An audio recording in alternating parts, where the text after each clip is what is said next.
आणि राहिला प्रश्न राजकीय कवितेचा, तर काय मी काय असं ठरवलं नव्हतं की राजकारणावरती कविता करू. पण काय होतं, बातम्या पाहून आपण बंद करतो ना, तर बातम्या बंद होत नाहीत, बातम्या राहतात आपल्या डोक्यामध्ये. कारण आपण विचार करणारी माणसं, की असं काय झालं, हे इकडं कुठे गेले, ह्यांचं काय झालं. मला एक असं विचार आला की खरंच आत्ता जर एखादं कुटुंब असेल, की माझे आजोबा असतील जे कुठल्या तरी वेगळ्या पक्षाचे फॉलोअर आहेत, त्यांचा मुलगा वेगळ्या पक्षाचा आहे, मी वेगळ्या पक्षाचा आहे, तो गोंधळच आहे ना. म्हणजे कुणाला मतदान केलंय याचं काही ओळखूच यायचं काम नाही, की आपलं बाळ हरवलंय कुठं.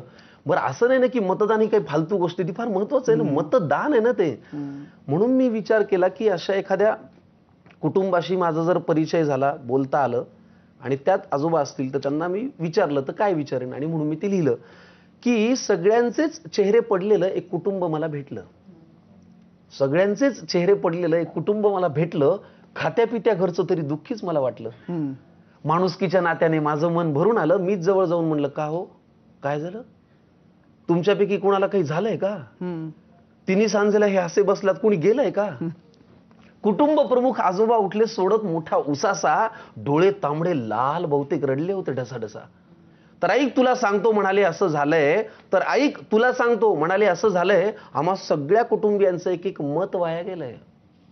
आता हा माझा नातू बघ नुसता जीवाला घोर आहे, सभेला जायचं, घोषणा द्यायच्या याला फारच जोर आहे. बरं, एवढं करून मतही दिलं तरी याचं भागलं नाही. पण याच्या नेत्याचं इंजिन आजवर सत्तेच्या स्टेशनात लागलं नाही. मग ती सभा, ती गर्दी, तो आवाज, त्या घोषणा, त्याचं पुढे काय झालं. आणि असं करत याचं मत 3-4 वेळा वाया गेलं. आता या दुसऱ्या नातवाची आणि त्याच्या नेत्याची सेम टू सेम लाईफ आहे. ना करियर में ग्रोथ आहे, ना जिंदगी में वाईफ आहे. अरे बाबा, वारशाने फक्त पैसा येतो, कर्तृत्व कुणी आणत नाही. भारतभर चालून तुझी पावलं दमली, पण हात काही चालत नाही. मग ती काठी, तो चष्मा, ते धोतर, ते आडनाव, त्याचं पुढे काय झालं. आणि असं करत याचं मत बरीच वर्ष वाया गेलं. आता हा माझा मुलगा, याला राजकारणातलं फार कळतं. सर, मी शब्दानं थोडे विचार करून टाकायचा प्रयत्न केला की त्या मुलाला राजकारणातलंच का कळतं. आता हा माझा मुलगा, याला राजकारणातलं फार कळतं. याचं मन गेली अनेक वर्ष घड्याळातली वेळ पाळतं. पण चुकली वेळ, झाला खेळ, वेगळं संधान साधलं. एका साहेबाचं घड्याळ दुसऱ्या साहेबांनी स्वतःच्या हातावर बांधलं. क्या बात आहे. मग नवा साहेब घड्याळ तेच, पुन्हा वेळ पाळू का. प्रश्न पडायला पाहिजे ना, नवा साहेब घड्याळ तेच, पुन्हा वेळ पाळू का, का जुन्या साहेबासोबत राहून तुतारीतून आवाज काढू का. मग ते वय, तो अनुभव, ती निष्ठा, तो परिवार, त्याचं पुढे काय झालं. आणि असं करत याचं मत नाहक वाया गेलं. आता ही माझी सून अस्मिता तशी धाडसीच म्हणायची. इथे अस्मिताही नाव फार मनापासून ठेवलंय. आता ही माझी सून अस्मिता तशी धाडसीच म्हणायची, जरा कोणी नडलं ना की घरातला बाण काढायची. मी तिला कितीदा म्हणलं, बाण जपून वापरायचा असतो ग, एकदा हातातून सुटला की परत येत नसतो ग. मग तो बाण, तो बाणा, ते कडवट, ते सैनिक, यांच्यात असं काय झालं.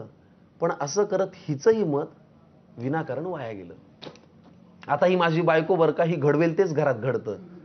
ही घडवेल तेच घरात घडतं, यालाही म्हणण्याला अर्थ आहे सर. आता ही माझी बायको बरं का, ही घडवेल तेच घरात घडतं. नाव हिचं लक्ष्मी, हिला कमळ फार आवडतं. मी उत्सुकतेने पुढे विचारलं, माझी उत्सुकता त्यांना दिसली असेल. मी मध्येच पुढे विचारलं की माझी उत्सुकता त्यांना दिसली असेल. कमळ जिथल्या तिथेच आहे, मग यांचं मत वाया गेलं नसेल. आजोबा म्हणाले, ती दुःखात नाहीये तशी, पण तिच्याही मनात तळमळ आहे, कारण ज्यांच्या विरोधात मत दिलं त्यांच्याच हातात आता कमळ आहे.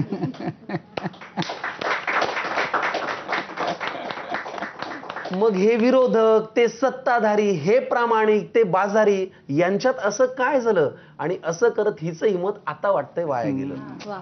त्यामुळे पुढाऱ्यांनो, तुम्ही किती पक्ष बदलून म्हणालात की हाच माझा पक्ष आहे, तरी एक गोष्ट लक्षात ठेवा की आमचं तुमच्याकडे लक्ष आहे. आणि म्हणून दिलेल्या मताची किंमत जरा तरी ठेवा, आणि मतदारांनो मतदान करा आणि लोकशाही जिवंत ठेवा. असं हे